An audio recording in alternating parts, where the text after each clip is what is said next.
स्वागत है आपका हमारे चैनल पर। उत्तर प्रदेश विधानसभा चुनाव को लेकर एनसीपी नेता नवाब मलिक का बयान आया सामने। नवाब मलिक ने कहा, उत्तर प्रदेश में बीजेपी को हराने के लिए अखिलेश यादव के साथ कर रहे हैं गठबंधन, और इसी बीच उत्तर प्रदेश में एक के बाद एक नई पार्टियों के साथ गठबंधन करने से अखिलेश यादव की बड़ी हैं मुश्किलें। आपको बता दें कि 2022 के विधानसभा चुनाव को लेकर जहां लगातार अखिलेश यादव एक के बाद एक पार्टियों से गठबंधन कर रहे हैं सीएम योगी आदित्यनाथ को हराने के लिए, तो इसी बीच नवाब मलिक का बयान सामने आया और नवाब मलिक ने कहा है कि हम बीजेपी को हराने के लिए समाजवादी पार्टी के साथ गठबंधन कर रहे हैं। और अखिलेश यादव ने शरद पवार को भी मीटिंग के लिए बुलाया है कि शरद पवार उत्तर प्रदेश में समाजवादी पार्टी के लिए कैंपेन करें। पर जिस तरीके से अखिलेश यादव एक के बाद एक पार्टी के साथ गठबंधन कर रहे हैं सिर्फ और सिर्फ बीजेपी को हराने के लिए, सीएम योगी आदित्यनाथ को हराने के लिए, और आज अखिलेश यादव के लिए यही गठबंधन सरदर्द बनता हुआ नजर आ रहा है। क्योंकि एक के बाद एक, जहां एक तरफ ममता बनर्जी से लेकर एनसीपी और कई छोटे दलों के साथ समाजवादी पार्टी ने गठबंधन किया है 2022 के चुनावों को लेकर, तो अब अखिलेश यादव के सामने ये समस्या है कि आखिरकार किसको टिकट दें और किसको टिकट देने से करें इनकार। क्योंकि जैसे जैसे चुनाव का समय नजदीक आ रहा है, अखिलेश यादव के सामने ये समस्या बनती हुई नजर आ रही है। क्योंकि एक के बाद एक गठबंधन कर जो नेता समाजवादी पार्टी में शामिल हो रहे हैं वो अपनी मनमानी जो कुर्सी वो सीटें हैं वो मांग रहे हैं, तो अखिलेश यादव वो किसको दे, या फिर समाजवादी के कार्यकर्ताओं को रुखसाना पड़ेगा अखिलेश यादव को, या फिर जो उनके साथ गठबंधन कर रहे हैं उनसे गठबंधन तोड़ेंगे अखिलेश यादव। ये सवाल लगातार बना हुआ है। और इसी बीच आपको ये भी बता दें, एनसीपी के द्वारा जो गठबंधन अखिलेश यादव से किया गया है, समाजवादी पार्टी से किया गया है, सिर्फ और सिर्फ बीजेपी को हराने के लिए। अब इस गठबंधन को लेकर भी लगातार अखिलेश यादव को निशाने पर लिया जा रहा है। क्योंकि आज अखिलेश यादव ने कहा कि शरद पवार को उत्तर प्रदेश आकर उनके लिए कैंपेन करना चाहिए। तो जहां एक तरफ के जो उत्तर प्रदेश के लोग हैं वो लगातार इस पर टिप्पणी कर रहे हैं और ये कह रहे हैं कि आखिरकार शरद पवार की लैंग्वेज, उनकी भाषा को कौन समझेगा। अखिलेश यादव को ट्रांसलेटर भी रख लेना चाहिए कि कौन बताएगा कि अखिलेश यादव कौन बोल रहे हैं। और इसी बीच एनसीपी को लेकर भी लगातार बयानबाजी यही सामने आ रही है कि जो पार्टी महाराष्ट्र में अपनी सरकार अकेले नहीं बना पाई,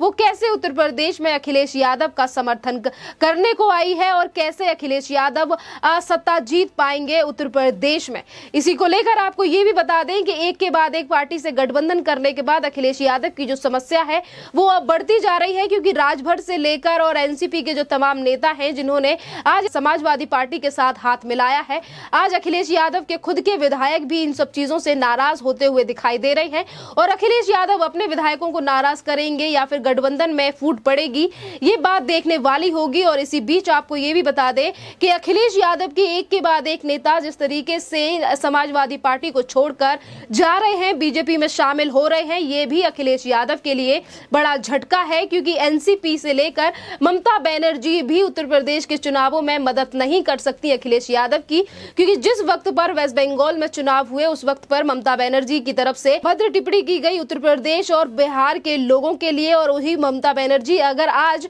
समाजवादी पार्टी के लिए सपोर्ट करती है तो कैसे ही उत्तर प्रदेश की जनता ममता बनर्जी से लेकर एनसीपी पे भरोसा करेगी, ये भी देखने वाली बात है। और इसी बीच आपको ये भी बता दें कि चाचा शिवपाल के साथ गठबंधन करके अखिलेश यादव इस बार कुर्सी हथियाने की सोच रहे हैं, सीएम योगी आदित्यनाथ को हराने के लिए भी सोच रहे हैं। पर आज शिवपाल यादव के भी जो करीबी हैं वो नेता भी समाजवादी पार्टी को छोड़कर बीजेपी में शामिल हो रहे हैं। और इसी कड़ी में पहला नाम आता है हरिओम यादव का, जो कि समाजवादी पार्टी से ही 3 बार विधायक रह चुके और उनके बाद उन्होंने पार्टी को छोड़कर बीजेपी से हाथ मिला लिया। तो एक के बाद एक विधायक समाजवादी पार्टी के छोड़कर बीजेपी में शामिल हो रहे हैं। और इसी बीच ये भी खबर आ रही है कि 14 तारीख को भी समाजवादी पार्टी के कुछ और एमएलए समाजवादी पार्टी को छोड़कर बीजेपी को ज्वाइन कर सकते हैं। तो जहां एक तरफ अखिलेश यादव का गठबंधन ही अखिलेश यादव की गले की हड्डी बन गया है कि कैसे सीटों का बंटवारा हो और कैसे चुनाव की घोषणा करे। और इसी कड़ी में ये बात भी काफी ज्यादा महत्वपूर्ण हो गई है कि आखिरकार अखिलेश यादव कौन सी सीट से आने वाले चुनाव लड़ेंगे। क्योंकि जहां एक तरफ सीएम योगी आदित्यनाथ को लेकर ये घोषणा सामने आ रही है और ये खबरें सामने आ रही हैं कि सीएम योगी आदित्यनाथ आने वाले समय में, यानी कि जो विधानसभा के चुनाव है, इसमें अयोध्या से चुनाव लड़ सकते हैं। क्योंकि अयोध्या से बीजेपी को काफी फायदा होगा, राम मंदिर से लेकर और अयोध्या में जितने भी काम बीजेपी की तरफ से कराए गए हैं इसका काफी फायदा इस बार सीएम योगी आदित्यनाथ को होने वाला है और इसी कड़ी में अभी तक अखिलेश यादव ने नहीं डिसाइड किया है कि वो कहां से चुनाव लड़ेंगे। इसी बीच आपको ये भी बता दें कि अभी ज्यादा पुरानी बात नहीं है, अभी 2-3 महीने पहले पुराना ही बयान है जिसमें अखिलेश यादव ने कहा था कि वो इस बार विधानसभा चुनाव नहीं लड़ेंगे। पर आज अखिलेश यादव की जो पार्टी है वो टूटती हुई नजर आ रही है, जो विधायक हैं वो बीजेपी में जाते हुए दिखाई दे रहे हैं। तो दूसरी तरफ अखिलेश यादव का खुद का गठबंधन अखिलेश यादव के लिए भारी पड़ रहा है। और वहीं दूसरी तरफ अगर हम एनसीपी की बात करें, महाविकास आघाड़ी सरकार की बात करें, तो 3 पार्टियों की सरकार महाराष्ट्र में है, कांग्रेस, एनसीपी और शिवसेना। और यही 3 पार्टियां आज उत्तर प्रदेश में अलग अलग तरीके से चुनाव लड़ रही हैं। जहां कांग्रेस अपना अलग चुनाव लड़ रही है तो शिवसेना ने भी ऐलान कर दिया है कि वो किसी पार्टी के साथ चुनाव नहीं लड़ रही है। और शिवसेना ने तो अभी चुनाव की शुरुआत भी नहीं की है, उससे पहले ही ऐसा लग रहा है कि हार मान ली है, क्योंकि आज ही राज्यसभा एमपी संजय राउत का बयान सामने आया जिसमें राज्यसभा सांसद संजय राउत का कहना था कि सीएम योगी आदित्यनाथ कहीं से भी चुनाव लड़े वो हर जगह से चुनाव जीत जाएंगे। और इसी बीच संजय राउत की तरफ से यह भी कहा गया कि हमारे मतभेद हैं समाजवादी पार्टी के साथ और इसी कारण हम किसी के साथ गठबंधन नहीं कर रहे हैं उत्तर प्रदेश में, ना ही तो समाजवादी पार्टी और ना ही तो किसी और पार्टी के साथ। और यहीं पर एनसीपी की तरफ से जहां एक तरफ गठबंधन की बात की गई है, गठबंधन किया गया है समाजवादी पार्टी के साथ, तो वहीं दूसरी तरफ कांग्रेस के ऊपर भी निशाना साधा आज नवाब मलिक, एनसीपी के नेता नवाब मलिक ने कहा कि कांग्रेस लगातार उत्तर प्रदेश के चुनावों में अब कमजोर पड़ती हुई नजर आ रही है। एक तरफ बड़ी समस्या अखिलेश यादव के सामने बीजेपी है, क्योंकि उत्तर प्रदेश में सीएम योगी आदित्यनाथ ने इन 5 सालों में काफी ज्यादा काम किया है, जिनको लेकर वो काफी बार जिक्र भी करते हैं कि हमारे जो 5 साल रहे हैं उत्तर प्रदेश में वो काफी ज्यादा विकासशील रहे हैं। 5 साल के कामों को लेकर काफी बार सीएम योगी आदित्यनाथ भी जिक्र करते हैं और वो बताते भी हैं कि किस तरीके से अस्पताल से लेकर हाईवे और अस्पताल का और एयरपोर्ट का निर्माण उत्तर प्रदेश में सीएम योगी आदित्यनाथ ने किया है। तो वहीं दूसरी तरफ आज महाराष्ट्र में सपोर्ट करने वाली पार्टियां आज कांग्रेस के ऊपर लगातार हमलावर हैं। तो वहीं अब देखना अहम ये होगा कि कांग्रेस पार्टी की तरफ से जो बार बार दावेदारी की जा रही है, इस बार उत्तर प्रदेश का मुख्यमंत्री बनने की होड़ में आज कांग्रेस भी आगे चल रही है। तो वहीं दूसरी तरफ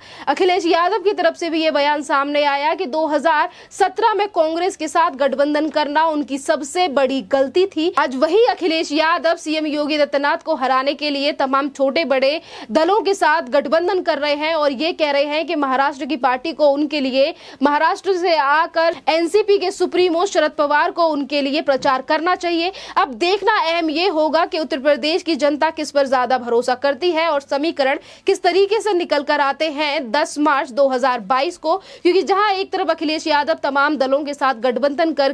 ये कह रहे हैं कि इस बार 22 में बाईसाइकिल, तो वहीं दूसरी तरफ सीएम योगी आदित्यनाथ भी कह चुके हैं कि इस बार फिर से उत्तर प्रदेश में कमल का फूल खुलेगा, 37 सालों का रिकॉर्ड उत्तर प्रदेश में टूटेगा। तो वहीं यही बता दें कि जहां एक तरफ अभी तक सीएम योगी आदित्यनाथ के खिलाफ प्रचार करने वाली शिवसेना के नेताओं की तरफ से भी बयान सामने आ चुका है और आज जिस राकेश टिकैत से शिवसेना सांसद संजय राउत ने मुलाकात की, वो राकेश टिकैत भी पहले ही सीएम योगी आदित्यनाथ की तारीफ कर चुके हैं और पीएम नरेंद्र मोदी की तारीफ कर चुके हैं। तो एक तरफ अखिलेश यादव इतने गठबंधन करने के बावजूद भी अकेले दिखाई दे रहे हैं और यही बड़ा कारण है कि कभी वो फंड को लेकर बीजेपी के ऊपर सवाल उठाते हैं तो कभी ये बोलते हैं कि बीजेपी ने उत्तर प्रदेश में कोई काम नहीं किया, सारे काम अखिलेश यादव ने किए हैं, फीते काटने का काम सीएम योगी आदित्यनाथ ने किया। आज उन बयानों को लेकर और समाजवादी पार्टी अपनी ही नीतियों को लेकर आज उत्तर प्रदेश में घिरती हुई नजर आ रही है और आज अखिलेश यादव के ऊपर तमाम सवाल भी पूछे जा रहे हैं कि आखिरकार उत्तर प्रदेश में इतने गठबंधन, इतनी पार्टियों से गठबंधन करने के बावजूद भी वहीं दूसरी तरफ उत्तर प्रदेश की जनता की तरफ से भी अखिलेश यादव को लेकर ये बातें निकलकर सामने आ रही हैं कि तमाम छोटे बड़े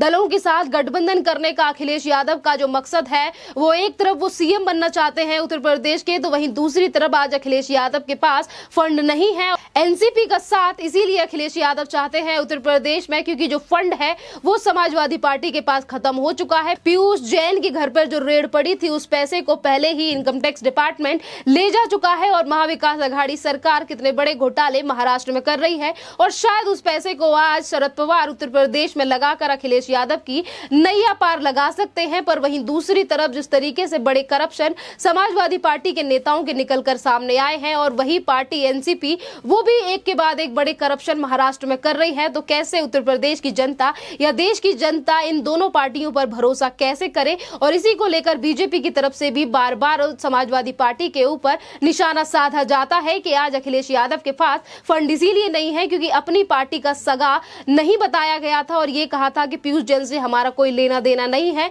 और उसी पीयूष जैन को लेकर कैसे अखिलेश यादव बाहर विदेश घूमने गए थे, अब वो भी सरकारी खर्चे के ऊपर। तो आज अखिलेश यादव का पर्दाफाश हो चुका है और समीकरण कैसे बनेंगे ये रिजल्ट अब 10 मार्च को ही देखने के लिए मिलेगा। और इसी बीच यहाँ पर हम इस बात को कहकर इस न्यूज को समाप्त करते हैं कि जैसा कि टिकैत का बयान था कि उत्तर प्रदेश की जनता समझदार है और उसे पता है कि किसको वोट देना है। इस टॉपिक पर आपका क्या कहना है, आप हमें कमेंट करके जरूर बताइए। धन्यवाद।